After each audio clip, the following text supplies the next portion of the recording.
लगता है। और इस कहानी में बूढ़ी काकी के मन में अब भी जीभ के स्वाद के सिवा कुछ भी इच्छा शेष न थी, न ही अपने कष्टों की ओर आकर्षित करने का, रोने का अतिरिक्त कोई दूसरा सहारा था। अब उनकी सभी इंद्रियां भी जवाब दे चुके थे। पूरे दिन अपने कोठरी में पड़ी रहती थी।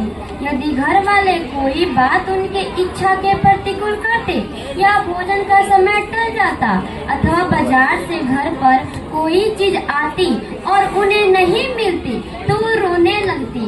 उनका रोना सिसकना कोई साधारण रोना नहीं था। काकी के पति स्वर्ग सिधारे अरसा हो गया था।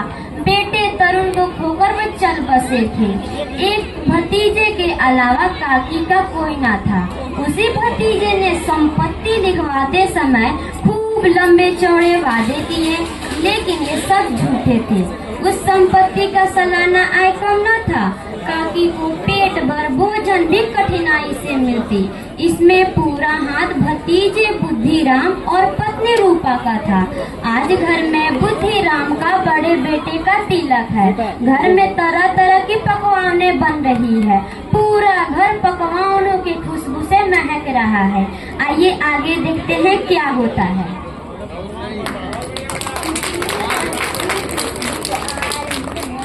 आज तो भरपेट खाना खाऊंगी और खूब सारी मिठाइयाँ भी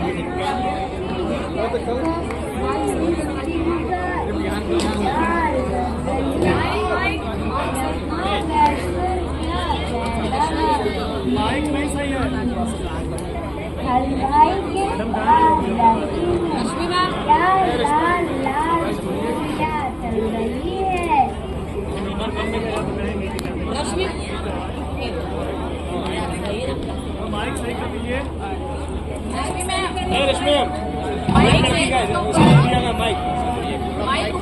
अरे आग लगे ऐसे पेट को। पेट है कि कुआं जो कभी भरता ही नहीं। अभी मेहमानों ने नहीं खाया, भगवान तक को भोग नहीं लगा और इनके पेट में पहले ठूस दिया जाए। इतना खाती हो आखिर जाता है कहाँ?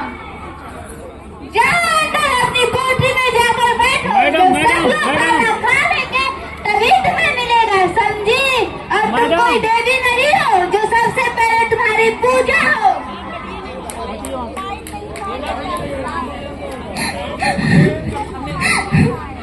सच्ची तो है, जब तक मेहमान खाना नहीं खाएंगे तब तक घर वाले कैसे खा सकते। मुझसे अब इतनी देर रहा नहीं जाएगा। सबके सामने कितनी बेइज्जती हुई है। अब जब तक मुझे कोई बुलाने नहीं आएगा तब तक मैं नहीं जाऊंगी।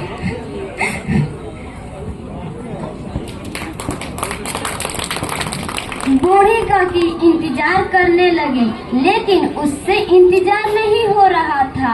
एक एक पल उन्हें एक युग सम्मान का लग रहा था। सब मेहमान खाना खा रहे थे।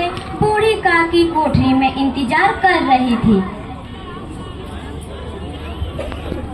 ये लाडली भी ना जाने आज कहाँ चली गई है। आज इतने मेहमानों में उसे मेरी याद है।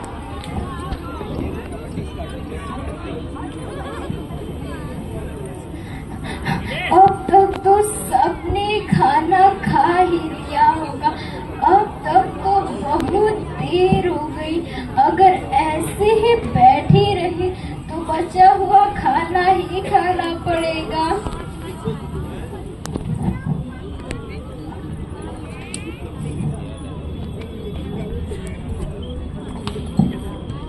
ये कौन है? इसे हटाओ, किसी को छू ना दे।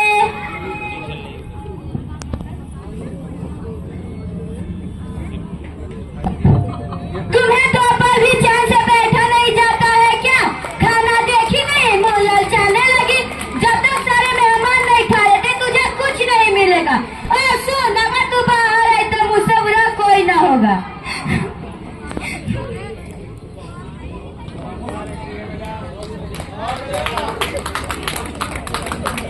सुबह से शाम हो जाती है। सब मेहमान खाना खाकर चले गए थे।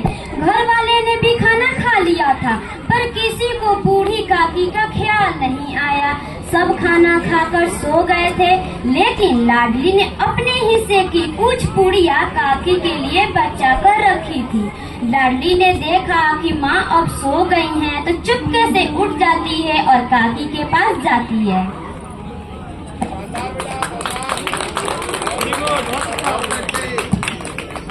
काकी, ओ काकी, मैं आपके लिए कुछ लाई हूँ, मैं आपके लिए पूड़ियाँ लाई हूँ। अच्छा, तेरी अम्मा ने भेजी है? नहीं, ये तो मेरे हिस्से की है, मैं आपके लिए बचा कर रखी थी। और है क्या? नहीं, बस। जा अपनी अम्मा से और मांग लिया। अम्मा सो रही है, अम्मा को उठाऊंगी तो मारेगी। तू मेरा हाथ पकड़ के वहाँ ले चल जहाँ मेहमानों ने बैठकर खाना खाया था।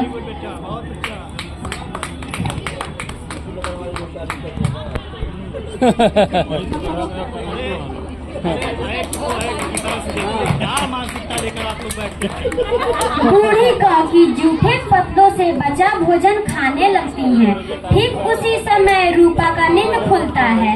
लाडली को वहां ना पाकर लाडली को देखने बाहर आती हैं। वो देखती हैं कि काकी पत्तों के ढेर से पूड़िये के टुकड़े निकाल कर खा रही थी। ये देखकर रूपा का हृदय सन्न रह जाता है और उसके आंखों में करुणा भय से भर आती है।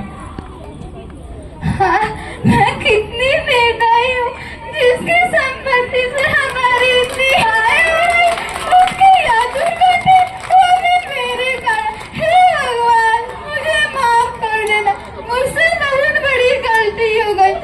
काकी, उठो यहाँ से।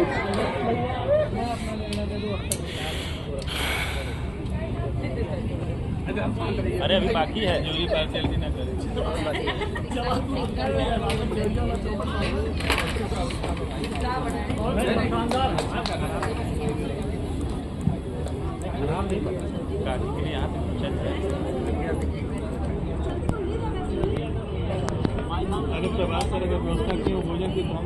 मैडम वहाँ से गाइड मत करिए। काकी, ये लो खाना खा लो, मुझे माफ कर देना। भोले भाले बच्चों की तरह जो मिठाइयाँ पाकर मान तिरस्कार भूल जाते हैं, काकी भी उसी तरह भूलकर खाना खा लेती हैं। सीखने वाले से सच्ची दुआएं निकल रही थी और रूपा इस आनंद ले रही थी। कहते हैं इस रूप वृद्धि ही ईश्वर रूप है। घर में वृद्धि ही सम्मान है। जिस घर में वृद्धि ही सम्मान हो वही घर तृतीय स्थान है। सहारा बनो वृद्धों का, सहारा बनो वृद्धों का, वही पुण्य धाम है, वही नित्य धाम